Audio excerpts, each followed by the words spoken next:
এবং পুরুষদের জন্য 3 দিন 7 দিন 5 দিনের যে ইতিকাফের প্রচলিত পদ্ধতি আছে এটা চলবে না, বরং একেবারে শেষ দশকটা ইতিকাফ করবে যাতে করে সবে কদর তালাশ করতে পারে। মনে থাকবে ইনশাআল্লাহ। এবং শেষ দশকের জন্য যারা ইতিকাফ করবে না তাদের জন্য আরো সহজ করে দেওয়া হয়েছে। বেজল রাত্রি 21, 23, 25, 27, 29 এই বেজল রাত্রিগুলোতে তারা রাতভর জাগ্রত হয়ে ইবাদত বান্দিগির মাধ্যমে কাটাবে। বেশি বেশি তারা তিলাওয়াত করবে আল্লাহুম্মা ইন্নাকা আফুবুন তুহিব্বুল আফওয়া ফাআফু আন্নি। এবং এই কিয়ামুল লাইল যেটা আছে এটা দীর্ঘ করবে, লম্বা করবে। এরাতে বক্তব্য দেওয়ার রাত না, এরাতে কোরআন তিলাওয়াতের বিশাল দেখা যাচ্ছে আয়োজন করে, আর সবাই আল্লাহু আকবার বলে চিল্লায়।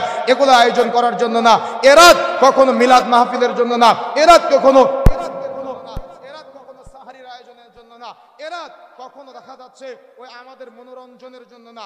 এরাত শুধুমাত্র আল্লাহর কাছ থেকে ক্ষমা চাওয়া এবং আল্লাহর কাছে নির্দিষ্ট যে দোয়াটি আছে এই দোয়া পাঠ করবে, কিয়ামুল লাইল সালাত দীর্ঘ করবে। এটা হলো এই রাতের জন্য আমাকে আপনাকে মনে রাখার চেষ্টা করতে হবে।